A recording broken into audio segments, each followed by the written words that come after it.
Hi കൂട്ടുകാരെ, എല്ലാവർക്കും സുഖമല്ലേ? നിങ്ങളെല്ലാവരും ശിവരാത്രി എങ്ങനെ ആഘോഷിച്ചു? ഞങ്ങളുടെ ശിവരാത്രി ആഘോഷം എങ്ങനെയാണെന്ന് ഒന്ന് കാണിച്ചു തരാവേ. ഞങ്ങൾ അപ്രതീക്ഷിതമായിട്ടാണ് ഞങ്ങൾ ഈ ക്ഷേത്രത്തിൽ പോയത്. അപ്പം അതെല്ലാം വിശദാംശമായിട്ട് ഞങ്ങൾ പറയുന്നുണ്ട്. ഞങ്ങൾ രാവിലെ പാർക്കനാർക്കാവ് ക്ഷേത്രത്തിൽ ചെന്നു, തൊഴുതു. പിന്നീട് അവിടെ നമുക്ക് അന്നദാനം ഉണ്ടായിരുന്നു. ഉച്ചയ്ക്ക് അത് കഴിച്ചു കഴിഞ്ഞപ്പോഴാണ് നമ്മുടെ ശാന്തി ചേച്ചി വിളിച്ചത്. അപ്പം ഞങ്ങളോട് പറഞ്ഞു നമുക്ക് കോടിലിംഗേശം എന്ന ക്ഷേത്രത്തിൽ പോകാം. നമ്മൾ കഴിഞ്ഞ ദിവസം ആ ക്ഷേത്രത്തിൽ പോയതിൻ്റെ വീഡിയോ ഒക്കെ ഇട്ടിട്ടുണ്ടായിരുന്നു.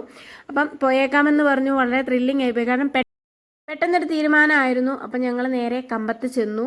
അപ്പം വണ്ടിയിൽ ഇരുന്നപ്പോൾ എനിക്ക് ചെറിയ രീതിയിൽ ഒരു തലകറക്കം പോലെ തോന്നി. അപ്പം നമ്മൾ തൊട്ടടുത്ത് തന്നെ അവിടെ കയറി നാരങ്ങ വെള്ളം കുടിച്ചു. അതിന് ശേഷം കുറച്ച് മാറിക്കഴിഞ്ഞപ്പോഴാണ് നമ്മൾ അന്ന് പോയ അതേ ചായക്കടയിൽ പിന്നെയും പോയിട്ടോ.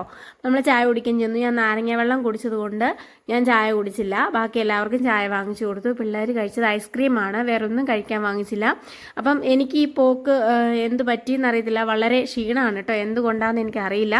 അങ്ങനെ ഞങ്ങൾ കുറച്ചേറെ നേരം അവിടെ കഫേലിരുന്നു, ചായ കുറച്ചു നേരം കുടിച്ചു. അതിനുശേഷം ഞങ്ങൾ അവിടെ നിന്ന് ഇറങ്ങിയപ്പം സന്ധ്യ സമയമായിരുന്നു കേട്ടോ.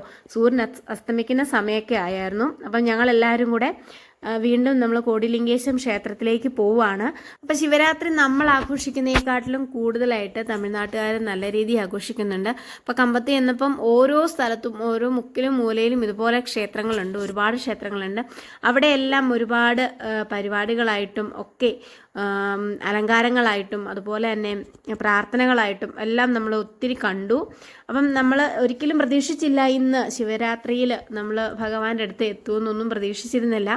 അപ്പം നമ്മൾ പറഞ്ഞില്ലേ, ആദ്യം തന്നെ ഒരു അമ്പലത്തിൽ ചെല്ലുമ്പോൾ നമ്മുടെ ആഗ്രഹം എന്താണോ പറയുന്നത് അത് സാധിക്കുമെന്ന് പറഞ്ഞത് അച്ചട്ടായി പോലെയാണ് എനിക്ക്. കാരണം ഞാൻ ഭഗവാനെ പ്രാർത്ഥിച്ചിരുന്നു എനിക്ക് വീണ്ടും ഇവിടെ എത്താനായിട്ടൊരു സാഹചര്യം ഉണ്ടാവാൻ പ്രാർത്ഥിച്ചിരുന്നു. അത് തന്നെ ഒരിക്കലും ഞാൻ പ്രതീക്ഷിക്കാത്ത രീതിയിലാണ് പോയത്. ശാന്തി ചേച്ചി വിളിച്ചു, ഞങ്ങൾ പെട്ടെന്ന് തന്നെ റെഡിയായി ഇറങ്ങായിരുന്നു. നമ്മൾ അന്ന് വന്ന വഴിയിലൂടെയൊക്കെ തന്നെ പോന്നപ്പോൾ പിള്ളേർ തന്നെ പറയുന്നുണ്ടായിരുന്നു, നമ്മൾ അന്ന് വന്നപ്പോൾ ഇവിടെ വന്നില്ലേ എന്ന് പറയുന്നുണ്ട്. അപ്പം അത്ര അവർ നല്ല രീതിയിൽ അതൊക്കെ ഓർത്തിരിക്കുന്നുണ്ട് കേട്ടോ. ഈ യാത്ര വളരെ മനോഹരമായിരുന്നു. പിന്നെ ഇങ്ങനെ പോകുമ്പോൾ ഞാൻ ശരിക്കും ആലപ്പുഴയിലെത്തിയ പോലെ എനിക്ക് തോന്നി കേട്ടോ. കാരണം ആലപ്പുഴയുടെ പശ്ചാത്തലമായിട്ട് ഏകദേശം മാച്ചായി നിൽക്കുന്ന രീതിയിൽ നെൽപ്പാടമൊക്കെ കണ്ടപ്പം ഞാൻ വളരെ എക്സൈറ്റഡ് ആയി.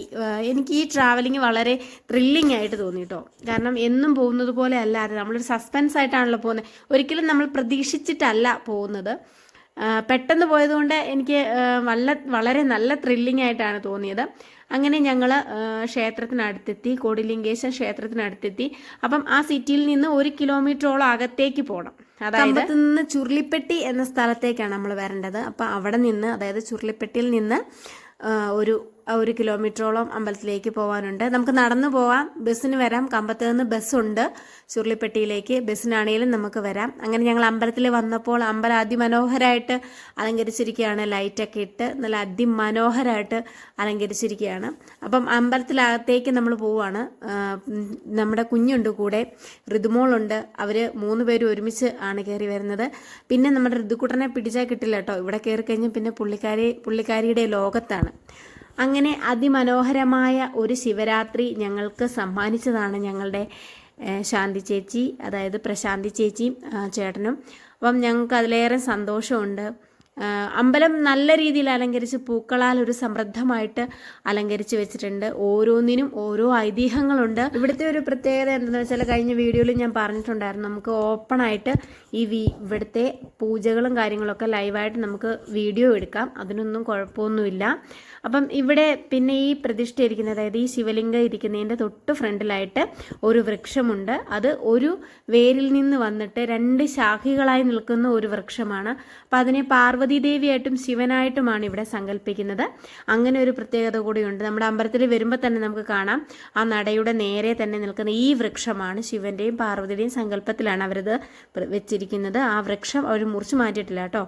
അപ്പം അത്ര മനോഹരമായിട്ട് തന്നെ എനിക്ക് ഈ പൂജകൾ കാണാനായിട്ട് സാധിച്ചു. ഞങ്ങൾ ഏറ്റവും സന്തോഷമാണ് ഉള്ളത്. ഇവിടുത്തെ പൂജയ്ക്ക് വേറൊരു പ്രത്യേകത, ഇവിടെ ഡമരുകവും അതുപോലെ തന്നെ ശംഖും ഉപയോഗിച്ചാണ് ഭഗവാന് പൂജ ചെയ്യുമ്പോൾ ചെയ്യുന്ന പ്രാർത്ഥന. അതായത് മണി അടിക്കുന്നുണ്ട്, അതിനോടൊപ്പം തന്നെ ശംഖും ഉണ്ട്, ഡമരുകവും ഉണ്ട്. ഭഗവാന് ഇഷ്ടപ്പെട്ട നാദങ്ങളാണത്. അതുപോലെ തന്നെ നമ്മുടെ നന്ദി വളരെ വലിപ്പമുള്ള ഒരു നന്ദിയാണ് കേട്ടോ. ശിവന്റെ ഏത് ശിവക്ഷേത്രത്തിൽ ചെന്നാലും നടയോട് ചേർന്ന്, അതായത് ശിവലിംഗത്തിന് നേരെ തന്നെ ഒരു നന്ദിയുണ്ട്. അപ്പം അത് ഇവിടെ വലിയൊരു നന്ദിയാണുള്ളത്. നമ്മുടെ ആഗ്രഹങ്ങൾ പറഞ്ഞാൽ സാധിച്ച് കിട്ടുന്നതാണ് നന്ദിയിൽ. അത് തുമ്പിച്ചൻ ഓടിപ്പോയി, തുമ്പി അപ്പു നന്ദി എവിടെ കണ്ടാലും അവർ പോയി ആഗ്രഹങ്ങൾ പറയും. അതുപോലെ തന്നെ വേറൊരു പ്രത്യേകത എന്തെന്ന് വെച്ചാൽ ഇവിടെ വലിയൊരു ശിവലിംഗം ഉണ്ട്. നമുക്കതിനകത്ത് കയറാം. ഞങ്ങൾ ചെന്നപ്പോഴേക്കും 6 മണി ഒക്കെ കഴിഞ്ഞിരുന്നു. 6 മണി വരെ അവിടെ എൻട്രി പാസ് ഉള്ളൂ, അല്ലാതെ നമുക്ക് കയറാനായിട്ട് സാധിക്കില്ല. അതുകൊണ്ട് നമുക്കവിടെ കയറാൻ പറ്റിയില്ല. ഇനി ഒരു ദിവസം വരാം, ഭഗവാനുണ്ടല്ലോ, നമുക്ക് അനുഗ്രഹം വീണ്ടും തരും. പിന്നെ അതുപോലെ തന്നെ നടരാജ വിഗ്രഹം ഇവിടെയുണ്ട്. ഇത് നമ്മളിപ്പോൾ കണ്ടിരുന്ന ഭഗവാന്റെ തൊട്ട് പുറകിലായിട്ടാണ് നമ്മുടെ നടരാജ രൂപത്തിലിരിക്കുന്ന ശിവനെ കാണാനായിട്ട് സാധിക്കുന്നത്. അതും വളരെ മനോഹരമാണ്. ശരിക്കും നമ്മൾ എന്താ പറയുക, ഈ അമ്പലത്തിലേക്ക് കയറി വരുമ്പോൾ തന്നെ നമുക്കൊരു പ്രത്യേക ഒരു എനർജി കിട്ടും, ഒരു പോസിറ്റീവ് വൈബ് കിട്ടും. അതുപോലെ തന്നെ അമ്പലത്തിന് ചുറ്റും നല്ല കേട്ടോ, ഓരോ സ്ഥലത്തും ഓരോ ശിവലിംഗമുണ്ട്. ഇത് അമ്പലത്തിലുള്ളവർ വെച്ചതല്ല, ഓരോരുത്തരും, അതായത് നമ്മളെപ്പോലെയുള്ള ഓരോ ഭക്തന്മാരോടും തൻ്റെ ആഗ്രഹം പറഞ്ഞുകൊണ്ട് തന്നെ നടക്കൽ സമർപ്പിച്ച ലിംഗങ്ങളാണിതെല്ലാം. ഈ ശിവലിംഗങ്ങളെല്ലാം ഭഗവാനെ പ്രാർത്ഥിച്ച് അവരുടെ ആഗ്രഹ സാധ്യത്തിന് വേണ്ടി വെച്ചിരിക്കുന്ന ശിവലിംഗങ്ങളാണ്. അപ്പം നമുക്കാണെങ്കിലും അങ്ങനെ ചെയ്യാവുന്നതാണ്. നിങ്ങൾ എന്തെങ്കിലും ആഗ്രഹം സാധ്യത്തിന് വേണ്ടി ഭഗവാനെ പ്രാർത്ഥിച്ച് ശിവലിംഗം സമർപ്പിച്ചു കഴിഞ്ഞാൽ അത് സാധിക്കും. അതിൻ്റെ ഏറ്റവും വലിയ ഒരു ഉദാഹരണമാണ് ഈ ക്ഷേത്രങ്ങൾ ശിവലിംഗങ്ങളാൽ നിറഞ്ഞിരിക്കുന്നത്. കാണുമ്പോൾ തന്നെ നിങ്ങൾക്കറിയാം, അത് ഏറ്റവും വലിയൊരു ഉദാഹരണമാണ്. അപ്പം എല്ലാവരും ശിവന് വേണ്ടി പ്രാർത്ഥിക്കുക. വിളിച്ചാൽ വെളിപ്പുറത്തെത്തുന്ന ഒരു ഭഗവാനാണ് നമ്മുടെ ശിവൻ. ശിവനെക്കുറിച്ച് നമ്മൾ കൂടുതലൊന്നും പറയേണ്ട, എല്ലാവർക്കും തന്നെ അറിയാവുന്നതാണ്. അപ്പം ഇവിടെ അന്നദാനമുണ്ട്. തമിഴ്നാട്ടിൽ ഞാൻ അന്നദാനം കഴിച്ചിട്ടില്ല, ഒരു ക്ഷേത്രത്തിൽ നിന്നും ഞാൻ അന്നദാനം കഴിച്ചിട്ടില്ല. അപ്പം അതെന്താണെന്ന് നമുക്ക് അറിയണമല്ലോ. നമുക്കാണെങ്കിൽ അവിടെ അച്ചാറും സാമ്പാറും അങ്ങനെ ഒരു 2-3 കൂട്ടം ഐറ്റമൊക്കെ ഉണ്ടാവും. ഇവിടെ എങ്ങനെയാണെന്നറിയില്ല. നമുക്കിവിടെ അന്നദാനം കഴിക്കാൻ വേണ്ടി അവർ പ്രത്യേകം ഒരു റൂമൊക്കെ റെഡിയാക്കിയിട്ടുണ്ട്. അതൊരു പന്തലൊക്കെ കിട്ടിയിട്ടുണ്ട്. നമ്മളവിടെ ചെല്ലുമ്പോൾ ചെരുപ്പൂരിയിട്ട് വേണം അകത്ത് കിടക്കാനായിട്ട്. ചെരുപ്പൂരിയതിന് ശേഷം നമ്മളകത്ത് നിന്ന് അന്നദാനം വാങ്ങിച്ച് അവിടെ തന്നെ പായുണ്ട്, പായിലിരുന്നാണ് എല്ലാവരും അന്നദാനം കഴിക്കുന്നത്. ഞങ്ങളെല്ലാവരും പ്രസാദം വാങ്ങിച്ചു. അതുപോലെ തന്നെ പായസം ഉണ്ടായിരുന്നു, പായസവും കുടിച്ചു. അങ്ങനെ നമ്മൾ അമ്പലത്തിൻ്റെ വൈൻഡപ്പ് ചെയ്യാണ്. അമ്പലത്തിൽ നിന്ന് നമ്മൾ പോവുകയാണ്. ഇനിയും ഒരു ഭാഗ്യം കൂടി ഭഗവാൻ തരട്ടെ നമുക്കിവിടെ വരാനായിട്ടും പ്രാർത്ഥിക്കാനുമായിട്ടും ഒക്കെ. അപ്പം എല്ലാവർക്കും സർവേശ്വരൻ്റെ അനുഗ്രഹം ഉണ്ടാവട്ടെ എന്ന് ഒരിക്കൽ കൂടി പ്രാർത്ഥിച്ചു കൊള്ളുന്നു.